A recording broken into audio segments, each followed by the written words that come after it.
Mis amigos, creo que ya estamos al aire o estamos por salir.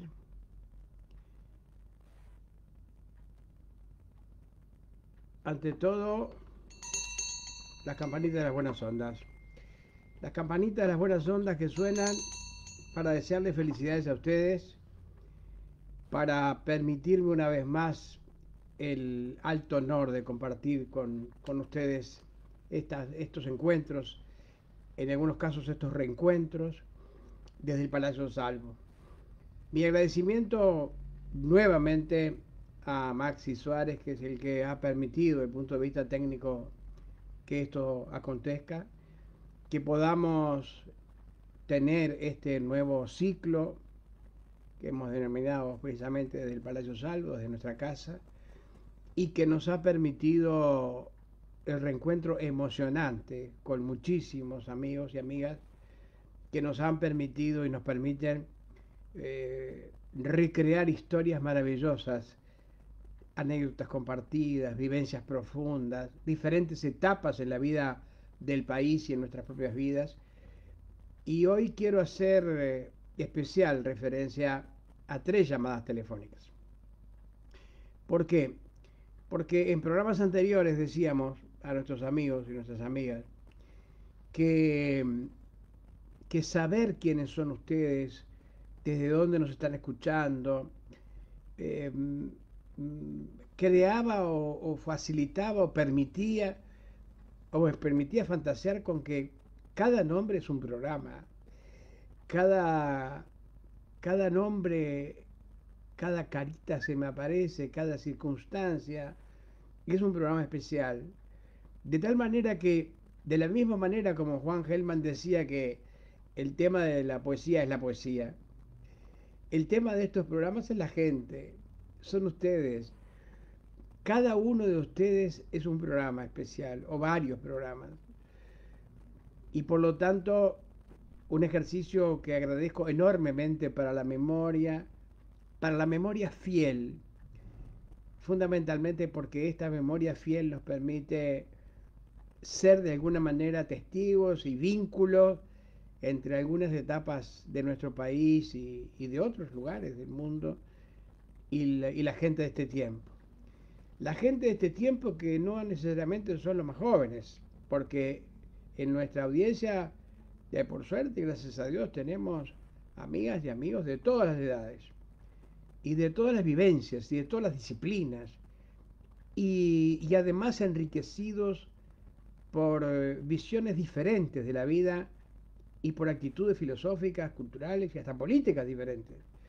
Y esto es lo que nos permite enriquecernos como personas y es lo que de pronto alguna gente no entiende porque todavía estamos en algunos sectores viviendo el infantilismo, como decíamos el otro día, de matiné, desde el punto de vista político, que hace que lamentablemente pensemos, o pensen algunos, que los que están de mi lado son una maravilla y los que están enfrente son los enemigos.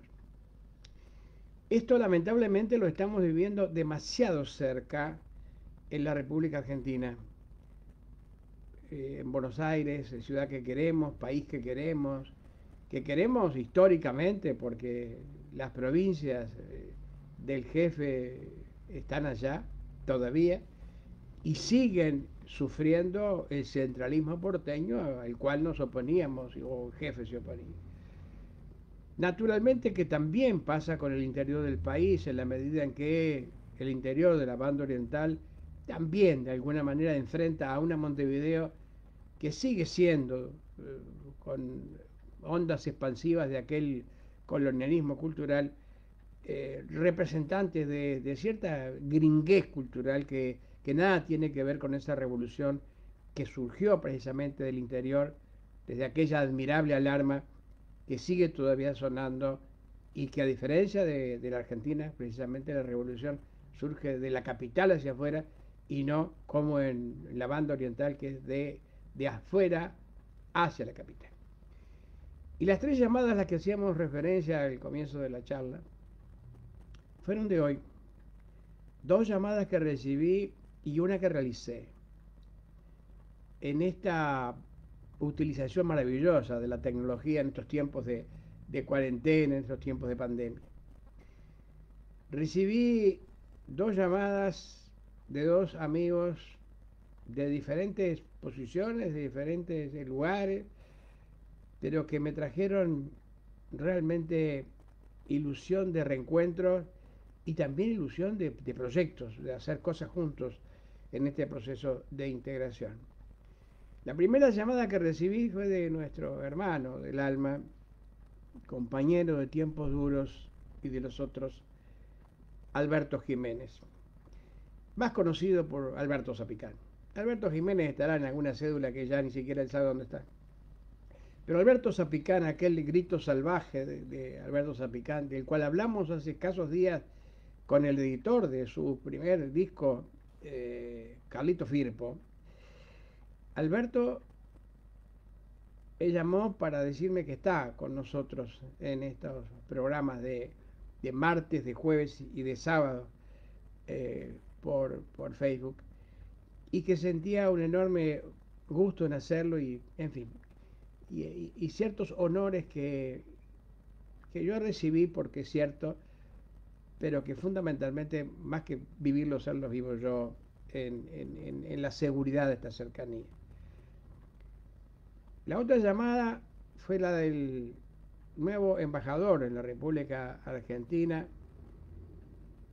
con quien no hemos podido comunicarnos personalmente, pero que estamos en contacto telefónico y que desde la embajada, una de las primeras llamadas fue la que con tanto gusto recibí, el pájaro Enciso, Carlos Enciso, ex intendente de Florida y actual representante de los uruguayos ante la República Argentina. Inmediatamente me acordé de su antecesor, el querido amigo el doctor Héctor Lescano, el negro Lescano, con quien presentamos precisamente en la República Argentina, y con nuestro querido amigo comunicador Miguel Cabrera, el viejo de los yuyos, que es una ironía porque es el de los yuyos pero no es viejo, un libro a pura vida y otras milongas en la residencia, con la presencia de queridos amigos, con la presencia, bueno, de hermanos, también de nuestro Alfredo Citarrosa, como ni más ni menos que Tarragó Ross, y bueno, qué sé yo, y otros amigos del arte, del espectáculo, famosa voz del binomio tan querido de Piazzolla y Ferrer, Amelita Baltar. Pero me acuerdo sobre todo de Antonio Tarragorros, porque con él en esa oportunidad revivimos enorme cantidad de experiencias relacionadas con nuestro Alfredo Citarrosa. Y la otra llamada la realicé yo, porque hoy estuve escuchando en el programa de Jaime Clara, en la tarde de Sarandí, a mi amigo y querido hermano de tanto tiempo también, con quien hemos compartido unas barras las barras pensantes o sentipensantes de mi punto de vista, que siempre recuerda a Ricardo Artola y que Boris Fangola, hablando sobre Ringo Starr, sobre el cuarto Beatle. Entonces, 3 llamadas telefónicas que me revivieron enorme cantidad de experiencias compartidas. Alberto Zapicán, su vínculo profundo con su patria de sangre, con los charrúas, su compromiso con el arte, yo diría en todas sus disciplinas, pero también un hombre fiel testigo de su tiempo y protagonista de su tiempo, que no quedó en la mera especulación intelectual o mirando por la ventana las cosas que hacían otros, sino que se integró a la vida con errores, con aciertos, con éxitos, con fracasos, pero viviéndola profundamente, que es lo que de alguna manera reafirma mi profundo respeto por la gente que no solamente teoriza sobre la vida o tiene, como decíamos el otro día, sobre los zapateadores de malambo, teorías sobre cómo zapatear malambo, sino que además zapatea malambo. Y con Boris Faengola el agradecimiento de una actitud que yo creo que nos puede enriquecer desde otras ópticas. Hemos dicho muchas veces que nosotros estamos permanentemente preparándonos para un partido que algún día jugaremos o no, pero que de alguna manera la vida nos está enriqueciendo con la experiencia de vivirla, de compartirla, eh, en diferentes áreas. Es decir, de pronto estamos recibiendo información, capacitación, formación en diferentes áreas, en un área cualquiera de la vida, y que no nos damos cuenta de que eso que no tiene nada que ver con otra área puede estar enriqueciéndonos cuando el día que podamos o que debamos ser protagonistas de otra disciplina completamente distinta a la que de pronto nos está formando. Y luego, eso ya hablaremos sobre Boris y su actitud, del hombre culto, del hombre informado, no del hombre que acumula conocimientos en la memoria, cualquier maquinita lo hace mejor, del hombre que acopia información, que opina sobre los hechos y que además tiene por su propia formación e información una actitud de profundo respeto hacia los mismos y hacia quienes se dirigen. Así que mi agradecimiento también a Jaime, el colega Maragato, por la ocurrencia, la actitud de llamar precisamente por un nuevo cumpleaños del batero de los Beatles, alguien que no solamente participó en aquel concurso histórico, sino que además sigue enriqueciéndose y enriqueciéndonos con su visión sobre ese fenómeno fantástico y mundial que han significado los chicos de Liverpool. A propósito de Liverpool, mi saludo reiterado al negro Lescano, entre otros liverpuleses que conozco. Y la otra llamada fue la del embajador, como les decía, Carlos Enciso, porque habíamos charlado la posibilidad de que desde nuestra integración a la Academia Nacional del Tango de la República Argentina pudiéramos realizar algunas de las actividades que inclusive en su momento también lo hablamos con el doctor Lescano, un embajador de la integración, sin duda, y que me apena enormemente que haya vuelto de esa tarea tan intensa que tuvo como embajador en la República Argentina y que no haya tenido, por lo menos yo no tengo conocimiento, que haya tenido un reconocimiento importante por parte de nuestra ciudadanía, de nosotros, por la tarea desarrollada en la integración de la cultura del Río de la Plata. 3 llamadas telefónicas que en algún momento me hicieron pensar, bueno, pero solamente hablando de ellos podemos realizar este contacto de esta noche tan fría, de este día tan jodido. Estamos teniendo un ciclo, una serie de días realmente donde estamos sintiendo, por lo menos yo estoy sintiendo mucho el frío y bueno, y mis familiares y amigos también. De tal manera que, bueno, las campanitas de las buenas ondas entonces, para desearle una feliz tarea en la representación diplomática uruguaya en la República Argentina, a Carlos Enciso, al pájaro.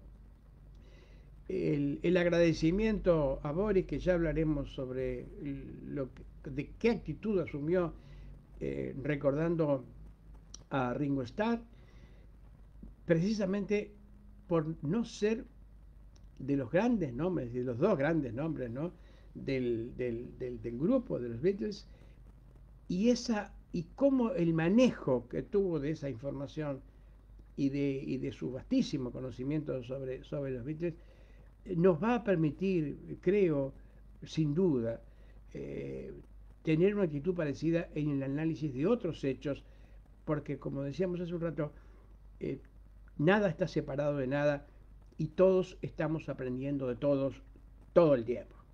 Por eso retomo el espíritu de programas desde la vieja y querida Cofradía de la Luna a otras propuestas radiales, incluso televisivas que hemos tenido, pero fundamentalmente las radiales y las nocturnas, que es lo que es la esencia de alguna manera de lo que estamos viviendo en este reencuentro, en este ciclo desde el Palacio Salvo, y que nos permiten de nuevo sentir que en mucho o en poco estamos siendo o estamos queriendo ser útiles a la comunidad a la que pertenecemos. Y estamos siendo útiles. Siento que hago falta, decía el Flaco Citarrosa en Guitarra Negra, y todos hacemos falta porque nadie tiene la verdad en el puño, por más que algunos crean que la tienen, y por lo tanto nuestro crecimiento como personas y como comunidad es, depende de cómo asumamos la docencia permanente en esa actitud que reafirma aquello que tantas veces hemos dicho, que los grandes maestros son aquellos que no dejan de ser alumnos nunca, que siguen aprendiendo siempre. Y lo hemos aprendido de grandes docentes, entre ellos mi queridísimo amigo don Rubén Lena, a quien hoy también saludo y abrazo fraternalmente donde esté, porque le debemos mucho, no solamente en su actitud de docencia en las aulas, sino también de docencia en las canciones. Bueno, salud hermanos, ojalá que estas palabritas puedan significar cierta tibieza en esta noche tan fría para algunos, y también porque son reuniones bolicheras, es decir, no las entienden aquellos que no las han tenido de pronto, pero quienes hemos tenido la oportunidad de crecer junto a los hermanos, de aprender de los maestros, de estar permanentemente atentos para recibir las lecciones, a veces hasta silenciosas, que nos daban los grandes maestros, pero también los seres ignorados, los grises, los uno más entre todos, que de pronto con una actitud aparentemente mínima nos estaba transmitiendo grandezas que por ahí tendrían que hacerlo a los que les pagamos para eso y a veces no lo hacen. La primera llamada entonces, mis queridos amigos. Alberto Zapicán. Lo conocimos hace muchísimos años allá en el viejo galpón de la calle Mercedes. Él estaba trabajando en escenografía, ya hacía aquellas cabañas maravillosas con un físico privilegiado, con una fuerza notoria, con una belleza personal además, que de alguna manera te asuntaba también su belleza interior, sus ojos, su barba. Es una especie de visión como de un Cristo moderno, y la actitud de solidaridad y de amor hacia la gente, de alguna manera yo lo veía como un personaje que podía simbolizar de una forma la imagen que por lo menos yo había recibido de aquel ser que, hijo de Dios o no, ejercía permanentemente la enorme misión del amor en tiempos duros, en tiempos duros. Del amor, esa palabrita que a veces nos cuesta pronunciar y sobre todo que nos cuesta ejercer en estos tiempos donde supuestamente quien habla del amor es un ser trasnochado, un descolocado. De la misma manera como me han dicho, ¿por qué insisto tanto con Artigas? Fundamentalmente porque en una versión o una visión que poco tiene que ver con la tarjeta postal o con la pinturita a colores que hemos recibido o que recibimos hasta desde de las hojas escolares.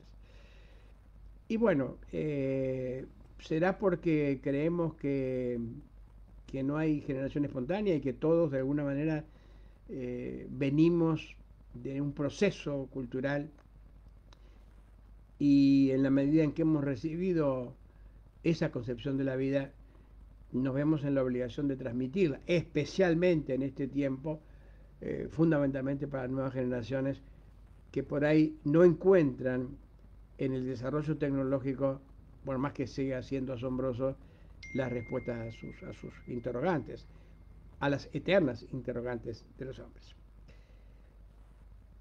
Los conocimos en Legal le decíamos, y recordamos, entre otras cosas, que fue el que construyó la claraboya amarilla, aquel boliche fantástico de Flaco Rosa, y además realizaba aquellas cabañas, como les decía, fundamentalmente en el este. Pero era alguien que había venido del ejercicio pleno de lo que entendía justo. Para mí en esa época, la visión de un Quijote que había participado incluso en los inicios de un movimiento de acción directa cuando ni siquiera tenía nombre, el Movimiento de Liberación Nacional, y que allá andaba por el tiro suizo de Colonia, y también como secretario de actas de la UTA de los Cañeros de Artigas. Imagínense qué secretario de actas podía ser y qué actas podían tener las asambleas de los Cañeros. Desde ahí en adelante, no solamente el hombre del arte, el hombre del canto, el hombre que transmitía los valores de los charrúas, de su familia charrúa, de sus padres, de sus abuelos, los valores incluso de los silencios charrúas, de esos charrúas que tenemos un monumento a ellos, que recordamos que los llevaron a Francia para exhibirlos, pero que poco hablamos del genocidio charrúa, a pesar de que hemos aceptado que nos digan charrúa, sobre todo desde el punto de vista deportivo, futbolístico, y que si bien hablamos, y con razón, del holocausto judío, tampoco hablamos del holocausto armenio, por ejemplo. Y el otro día en una reunión con el maestro Álvaro Gopián, donde estaba Perico Pertón y nuestro admirado poeta José Arenas. Dicho de paso, José, te felicito porque el programa que hiciste, los programas que haces sobre los temas del tango son realmente fantásticos. Pero recuerdo muy especialmente el último, que está relacionado con un tango de mi otro querido amigo, el Cristo Olivera, realmente fantástico. Así como lo que hiciste con Romance a Rocha de Gabriel Núñez Rótulo, que es realmente excepcional, fundamentado, explicado, con una actitud de gran conocimiento, que de alguna forma es la coincidencia con lo que yo quería expresar, de quien hoy vamos a recordar como un gran conocedor de los Beatles. Entonces estamos mezclando cosas que aparentemente son de diferentes bolsas, pero todo está relacionado y nada está separado de nada.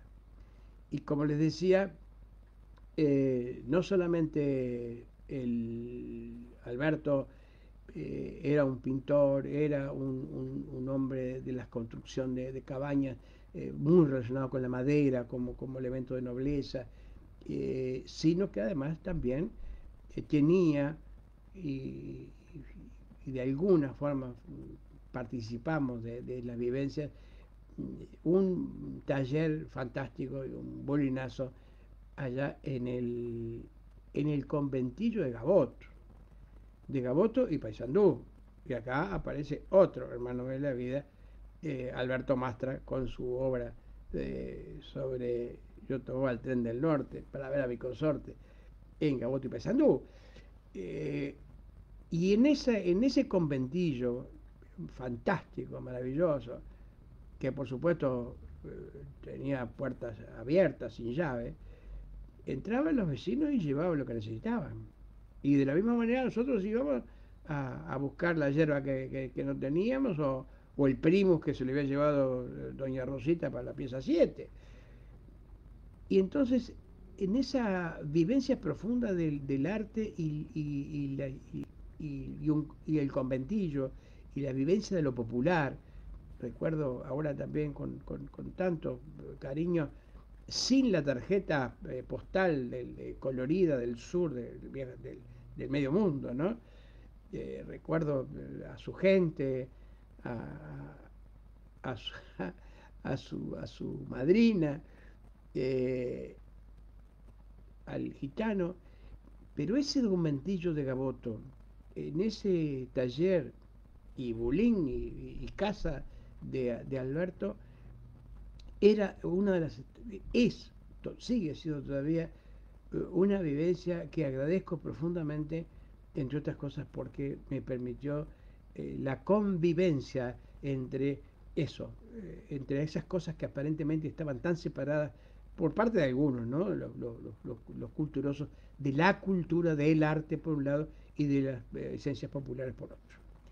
Que tenía que ver entonces un pintor de más alto nivel como Alberto con la doña, ¿cómo se llamaba? Doña Rosita, creo, o los demás personajes del conventillo. Bueno, tenían todo que ver, porque la vida es una sola. Y qué equivocados aquellos que la parten y la reparten en chacritas, ¿no? Ese mismo Alberto Jiménez que capaz que ni se acuerda, Alberto Zapicán, que nos encontramos o quedamos de encontrarnos una tardecita en una de los boliches de alrededor de la universidad, el Gran Sportman, y cuando entro, él iba saliendo, aquel boliche largo hacia el fondo, ¿no? Y cuando lo voy a saludar me dice que no con los ojos, me doy cuenta de que algo pasa, no permite que lo salude y me estaba salvando la vida porque ahí se lo estaban llevando, una de tantas veces que se lo llevaba por sus actividades políticas. Es el que aparece por allá por Chile, por supuesto, preso político, hombre de la comunicación, creador de aquella guitarra fantástica tras las rejas.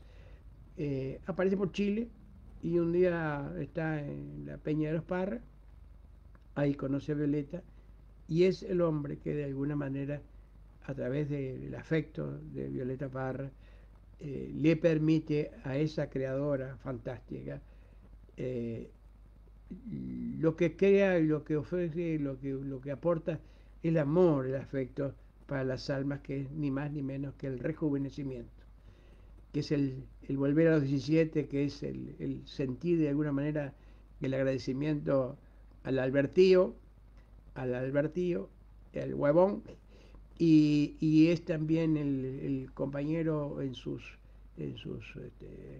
artesanías, en su cerámica, en su vida, hasta estar allí eh, el día que Violeta, la Violeta de los Andes, decide irse de esta vida, y así aconteció.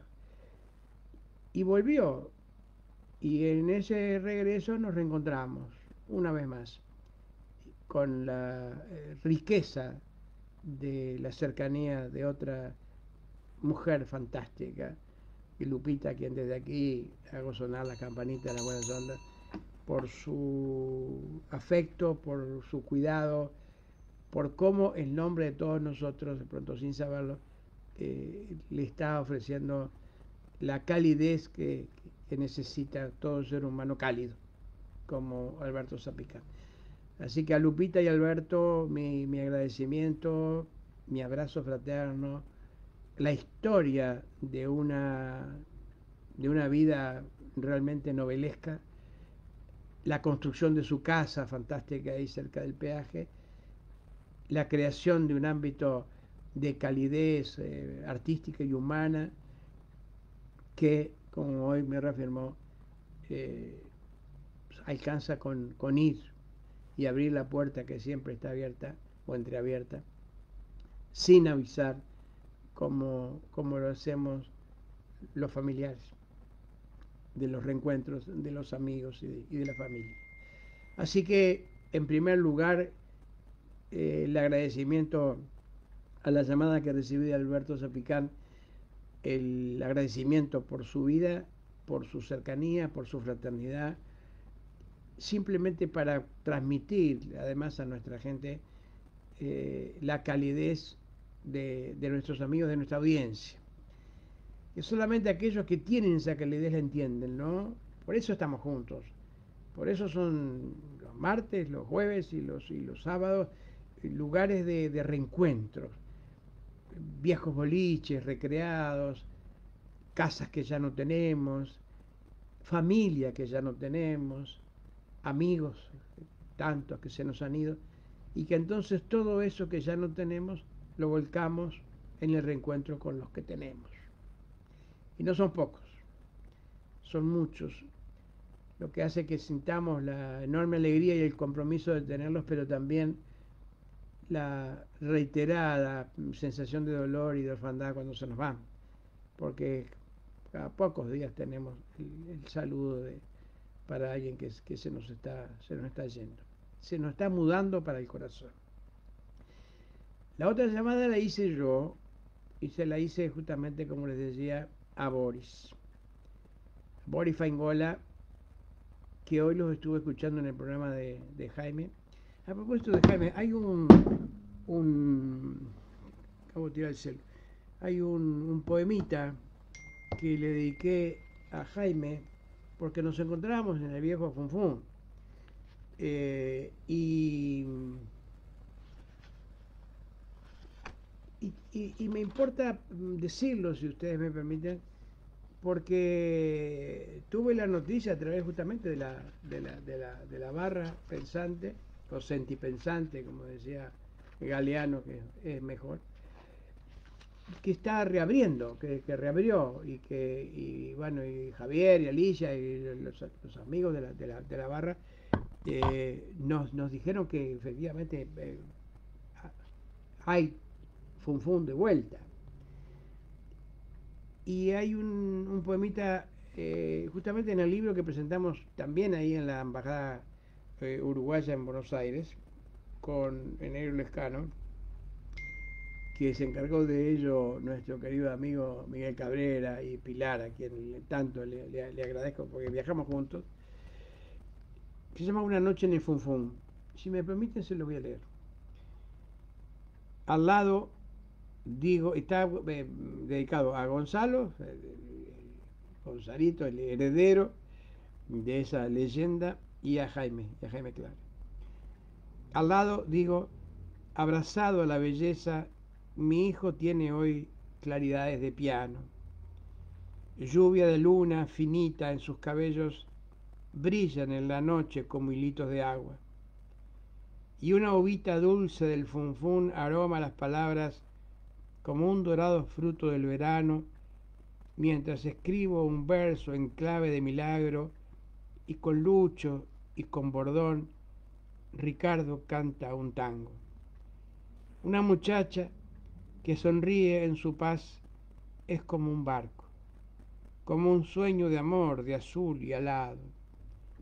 Montevideo estira sobre la mar su manto de cristal bordado de palmeras y naufragios. Entre las risas y copas bolicheras pareciera ya nunca más un adiós o un desencanto de gris azul pintado. Ya nunca más las penas del olvido, ni la fría vergüenza de haber sido, o lo peor, que es el dolor de ya no ser, como canta Gardel desde el retrato.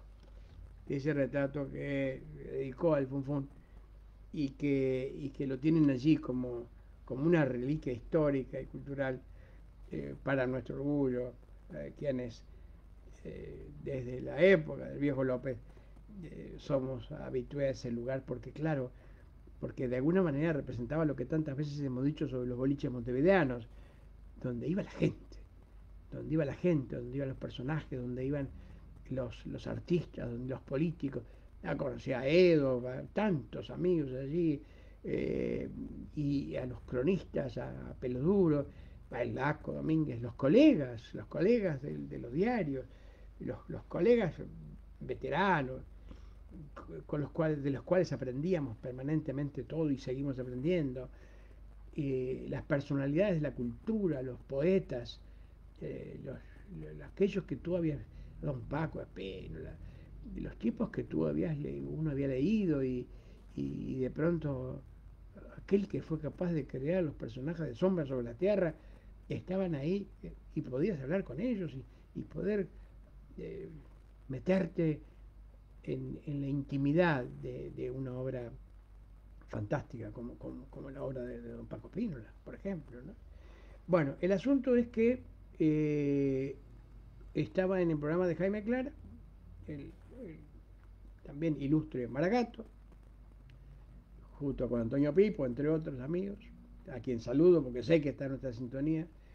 Eh, y, el motivo era porque cumplía 80 años el batero de los Beatles, Ringo Starr, que no era, como decíamos, como dijimos hace un rato, de las figuras principales, las brillantes, y del cual hemos recibido precisamente las dos versiones que hoy manejó con tanta sutileza y con tanto conocimiento Boris Faingola. El hombre de los libros, el hombre que le duele el tema del libro como un elemento vincular, como un elemento de crecimiento personal y colectivo, en toda esta historia de la pandemia y la nueva tecnología, que de alguna forma hay gente que prefiere leer el libro en esta pantallita, cosa que nosotros jamás, porque el objeto libro, la sensación del libro en la mano, el olor del libro, el abrirlo, el cerrarlo, el abrirlo en cualquier página para ver qué te está diciendo el libro, todas las cosas del el ritual del encuentro con el libro y con el mundo a través del libro, eh, que yo lo recordaba porque era uno de los vínculos que nos permitía escaparnos de aquella aldea pequeña, chiquita, de aquella Rocha, de aquellos años de nuestra infancia, a través del cine y a través del libro. Pues bien, ese Boris Fangola manejaba la información que tiene sobre los Beatles de una manera, yo te diría, hasta elegante. Y no es minimizar, todo lo contrario, yo creo que eso, decir elegante es una forma de manifestar también un elemento importante en el vínculo social que de la misma manera como a Boris le duele el libro, la ausencia del libro, por lo menos de aquella industria del libro que teníamos, a nosotros nos duele también la falta de la elegancia. La falta no solamente de la elegancia física, el otro día explicábamos que nosotros nos formamos inicialmente en la televisión y por lo tanto teníamos que dar, el compromiso era dar lo mejor de nosotros mismos, sabiendo, como seguimos sabiendo, que tenemos poco para dar. Pero bueno, los que tienen su mucho no lo dan, entonces bueno, los que tenemos nuestro poco estamos comprometidos a hacerlo. Y la elegancia no solamente es una actitud hacia los demás, de respeto hacia los demás, de hacer lo mejor que tenemos, por poco que sea, sino también de vestirnos para los demás. Porque es una actitud que está diciendo que tú me importas.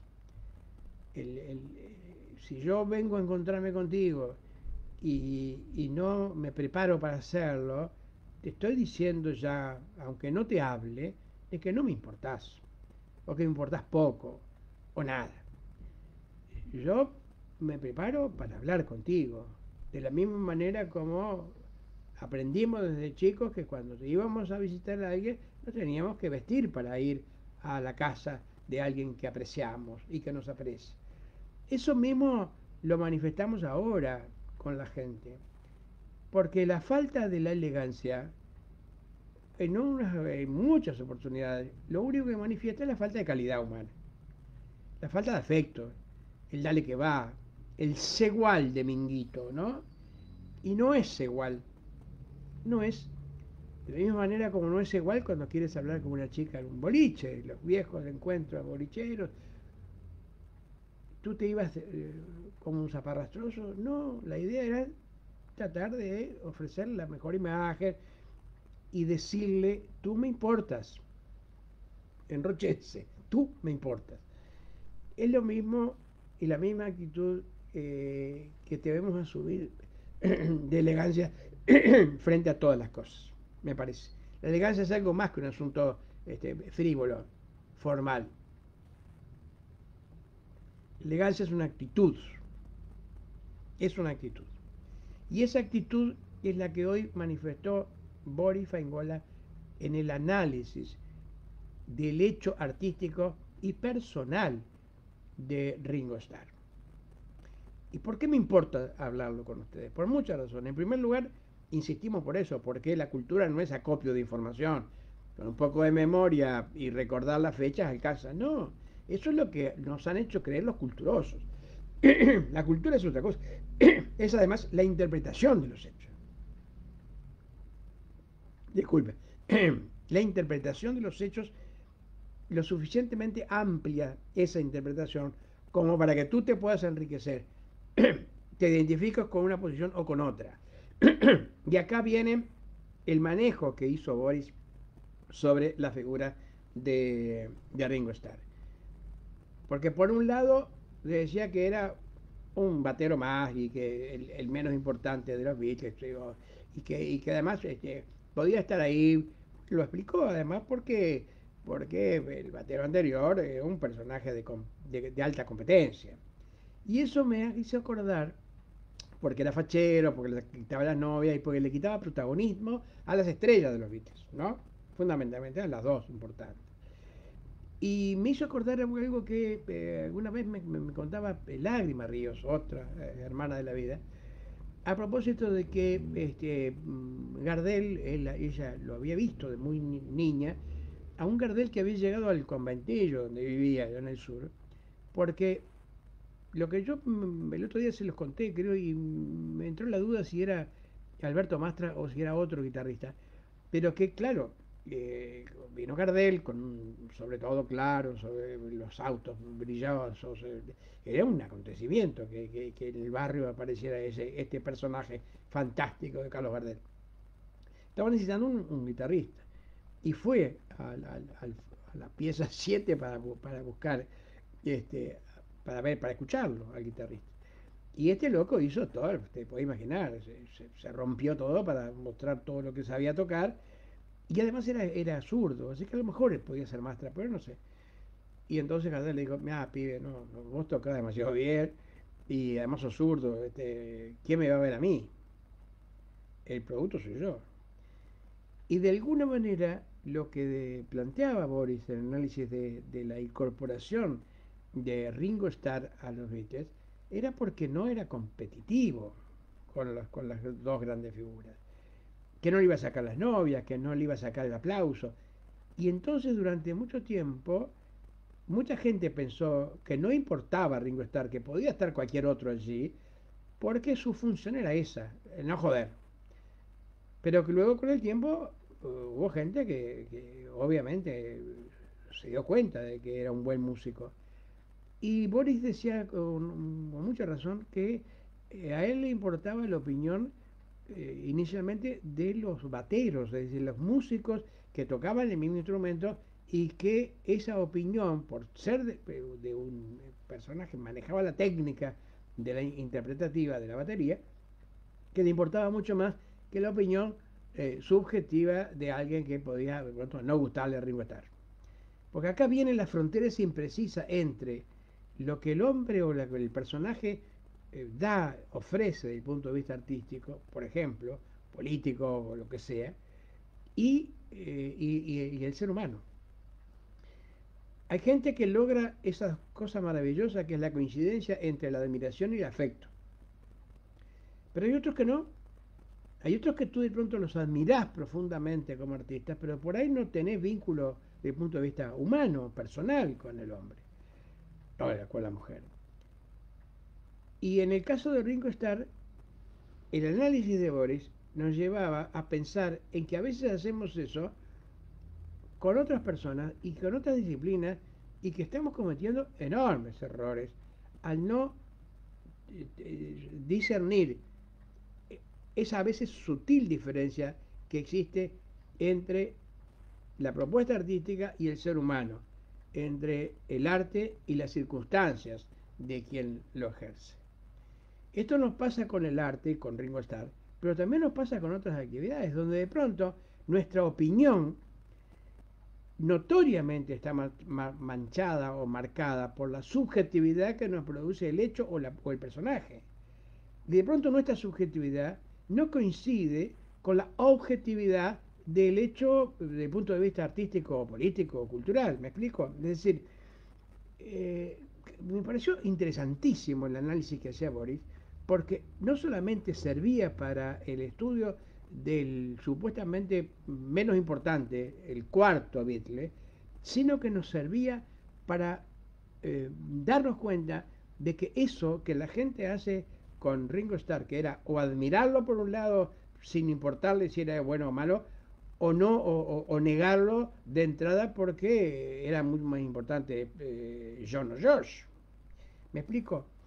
Eso es lo que yo quiero agradecerle a Boris, porque una vez más nos enseñó que todos aprendemos de todos y que esa actitud que la gente ha asumido livianamente frente al músico Ringo Starr y al ser humano, nosotros lo hacemos muchas veces y en Uruguay lo estamos haciendo demasiado seguido y eso me preocupa muchísimo respecto a figuras políticas, a figuras de la comunicación, a artistas.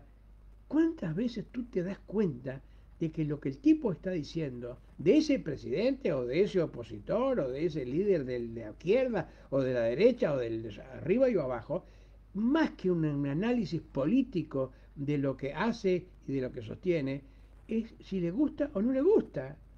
Y no es un análisis en serio, porque es un análisis, yo te diría, casi cinematográfico, de película de matiné, los buenos y los malos.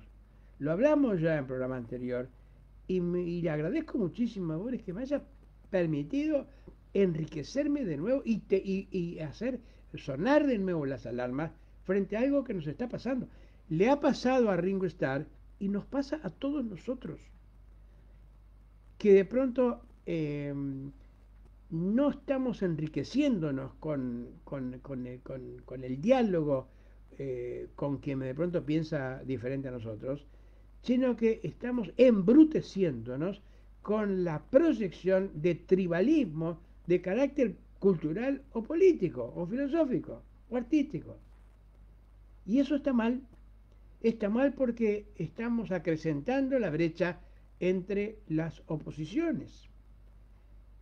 Hoy estaba escuchando una radio argentina, o varias, y sentía de nuevo el orgullo de formar parte de la comunidad uruguaya a la que pertenecemos, oriental, de la banda oriental a las otras provincias artistas, porque sin duda alguna que estamos teniendo cada vez más diferencias notorias con un sistema político emputecido como hay en la República Argentina, embrutecido como hay en la República Argentina, peligrosamente fascista, de derecha y de izquierda. Porque resulta que ahora estoy escuchando los mismos argumentos por parte del gobierno que escuchaba por parte de Macri respecto a que había una conspiración de los colegas, porque ahora también son los periodistas los culpables de las cosas, como está pasando en Uruguay. Y eso me preocupa muchísimo. Maten al mensajero. No me gustan las cosas que están diciendo. Y entonces es un opositor porque forma parte de una conspiración, porque es una organización para delinquir, que está acorde en consonancia con los políticos de la oposición. Pero también se lo oí decir a Macri y se lo oí decir a otros cuando estaba en el gobierno. Entonces, ¿qué es lo que nos está pasando? No nos gusta que nos objeten, no nos gusta que nos critiquen, no nos gusta que estén en contra. A mí tampoco, siempre y cuando no haya fundamentos. A nadie le gusta que te digan cosas que no son ciertas. El asunto es cuando te dicen cosas que son ciertas y que por ahí te sirven para darte cuenta de que a lo mejor le estás errando el ricochazo. Alguna vez también, el Chino Fon me dijo una vez, otra barra maravillosa, que también amigo de Alberto Zapicán, me dijo, loco, fíjate a vos lo que estás diciendo porque mira que veo muchos enemigos que te están aplaudiendo. Y yo pensé, pero qué cagada estar diciendo que mis enemigos me aplauden. Esas son las cosas que yo agradezco a la gente que me sigue enseñando cosas. Y en esta oportunidad a Jaime, que invitó a Boris, y a Boris, que aceptó la invitación de Jaime. para hablar de Ringo Starr, el supuestamente menos importante de los Beatles. Y sin embargo, para mí significó hoy, y lo quería transmitir a ustedes, el más importante de los Beatles. ¿Por qué? Y porque me estaba permitiendo, después de tantos años, ahora a sus 80 años, me estaba permitiendo tener una concepción de la vida más rica por ese mismo análisis que Boris Fangola hizo sobre el arte de Ringo Starr y la persona de Ringo Starr, que durante mucho tiempo, aparentemente, aceptó ese rol que le habían dado en el grupo hasta que, por suerte, pudo manifestar su arte, el que estaba opacado por esa función que era supuestamente la que le correspondía, que para ellos lo habían contratado, para no ser nadie, para no joder, para no molestar, para no quitar las novias o quitar el protagonismo. Eso que hoy escuché sobre Ringo Starr y que se lo transmito a ustedes con el mayor cariño y con el mayor afecto, ¿no le parece que es lo que sucede muchas veces con nosotros mismos? Con el análisis de los acontecimientos políticos del Uruguay, de un Uruguay del cual debemos sentirnos altamente orgullosos. Insisto, hoy estamos siendo ejemplo en el mundo, pero además también en la República Argentina, donde están haciendo exactamente lo contrario, donde están descalificando al otro porque es oposición o porque no está, coincide con mis planteos políticos. Y lo estamos teniendo acá entre nosotros. Y yo veo que estamos gastando demasiada energía en estar en contra y no en darnos cuenta de que inclusive hasta la actitud que asumió el Frente Amplio como oposición encarando los diferentes temas de la ley de urgente consideración fueron de altísima responsabilidad política, porque no se opusieron así en una negativa por el solo hecho de estar en la oposición, sino que fueron analizando tema por tema y plantearon asuntos que fueron muchos incorporados a la nueva legislación. Eso es de un nivel de político que me enorgullece, entre otras cosas, porque veía que le estaban errando el bizcochazo y que, obviamente, después de 15 años de estar en el gobierno y con mayoría parlamentaria, le costaba muchísimo asumir el sacudón de la derrota y su posición diferente a la que durante 15 años tuvo como partido de gobierno. Y eso es un proceso que habla muy bien de los uruguayos, muy bien de los uruguayos. Habla bien del Frente Amplio por la actitud que tuvo ante el tema de la ley, pero además también muy bien por parte del gobierno por asumir una actitud de escucha y de discusión política. Fueron horas y horas, días y días, pero nosotros salimos como país enriquecido por ese enfrentamiento con fundamento, porque lo increíble es que aquellos que plantean lo que desde el fondo de la historia Bartolomé de Algo planteó y Martín Fierro y los gauchos que luchaban contra las injusticias, terribles injusticias de la tierra purpúrea, manchada por la sangre de los hermanos, el autoritarismo de quienes mal ejercían sus funciones y sus jerarquías, eso mismo de cantar con fundamento muchas veces no lo hace en la discusión política. ¿Por qué? Porque pasa como el caso de Ringo Starr, que aparecen las subjetividades más marcadamente que los fundamentos, como para poder decir, como en caso de Ringo Starr, por qué era un mal músico o por qué era un buen músico. Por qué se confundían los roles. Y la gente entraba con una facilidad brutal en esa cosa pequeña, chiquita, a opinar en función de su subjetividad y no con ese distanciamiento necesario como para poder analizar sin, no sin pasión, sin apasionamientos vanos y añudos, los hechos que merecen ser analizados. Porque los análisis, no digo que no tengan pasión, pero tienen que tener justicia. Y la justicia pasa por el manejo de la información, el manejo responsable de la información. La otra llamada, ¿cómo andamos? Ahí andamos, ya nos está yendo el tiempo. La otra llamada la recibí de parte de Carlos Enciso, del pájaro Enciso, en el ejercicio ya instalado como embajador uruguayo en la República Argentina. Como les decía, teníamos y tenemos una lindísima relación con el doctor Lescano y habíamos planteado algunos temas que podían servir para su tarea de compromiso de ser el embajador de la integración, como lo fue, y como supongo que también lo va a ser en una continuidad de la obra de Lescano, el embajador Enciso, el ex intendente de Florida. Y entonces, como académico correspondiente de la Academia del Tango de la República Argentina, habíamos hablado con su presidente Gabriel Soria, con algunos de sus integrantes, respecto a realizar actividades conjuntas del tango entre Buenos Aires y Montevideo y Buenos Aires. Fue planteado en aquellos años donde miles de personas venían a Buenos Aires por el tema del tango, desde todos los lugares del mundo.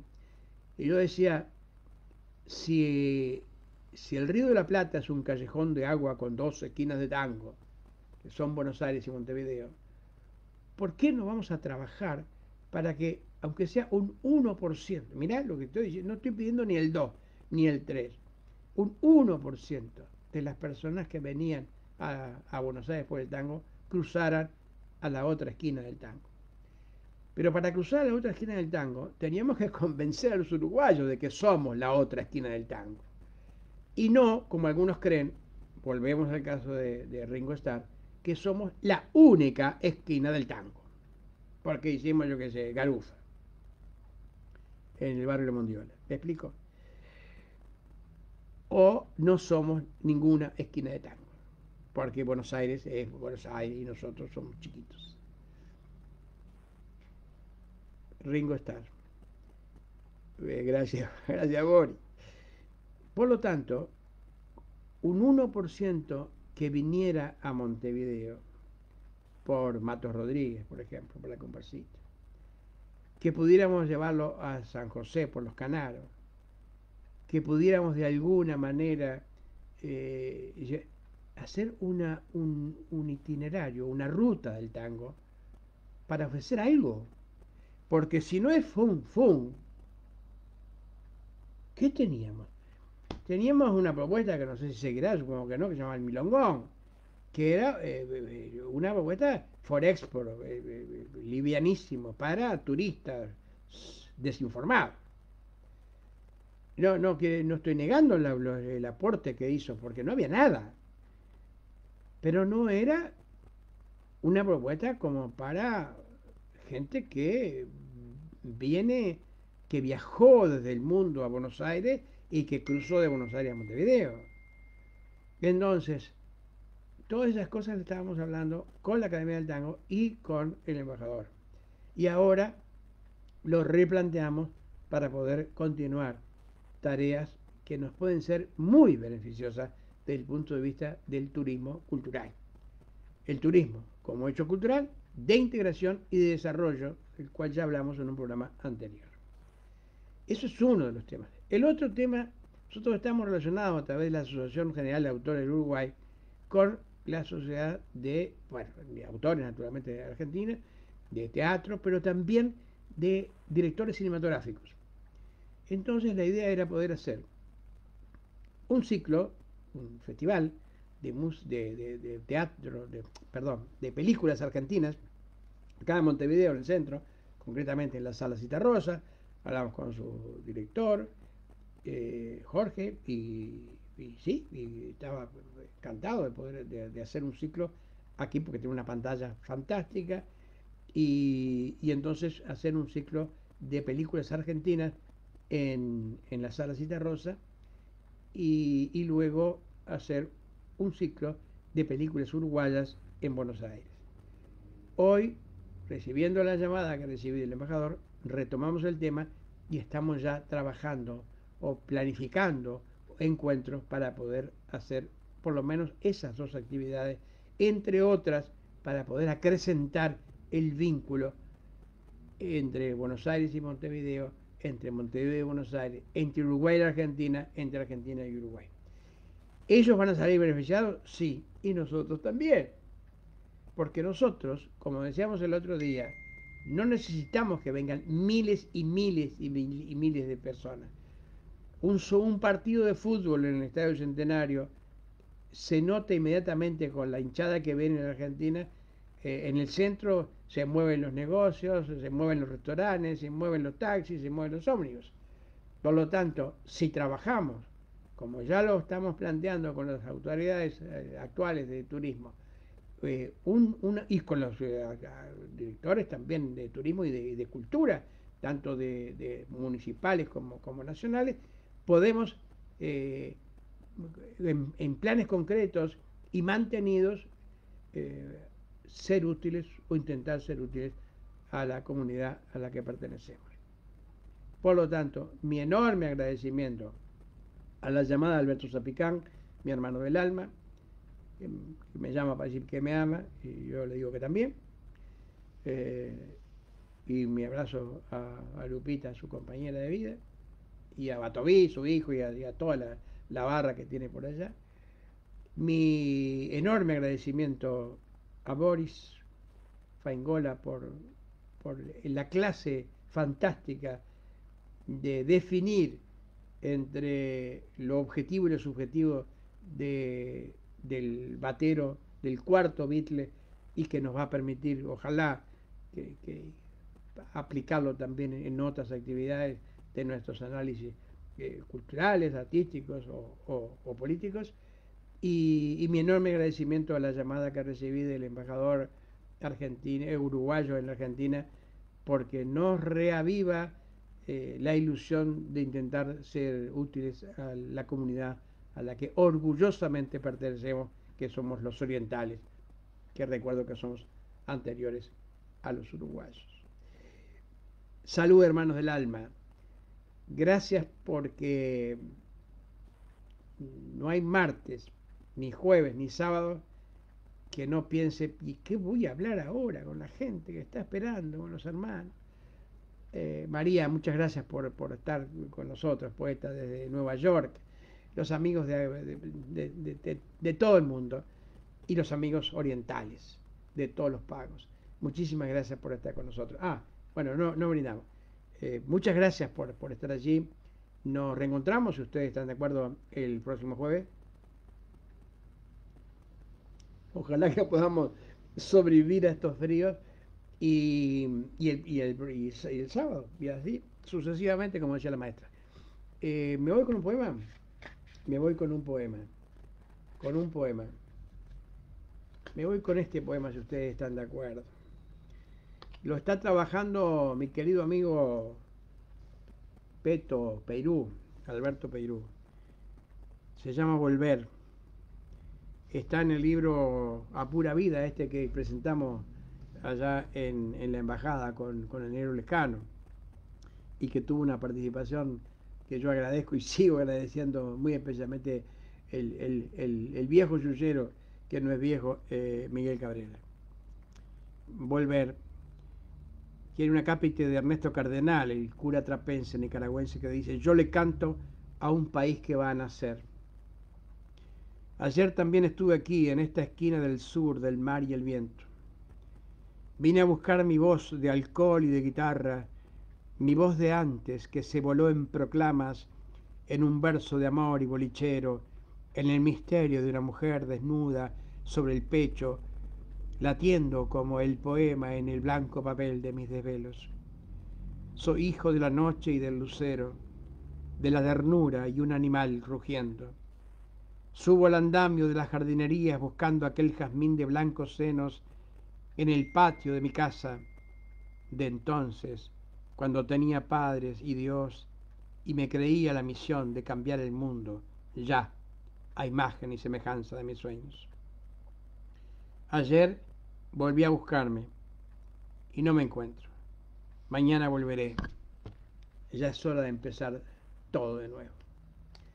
Muchísimas gracias por permitirme la ilusión de empezar juntos, todo de nuevo. Nos encontramos.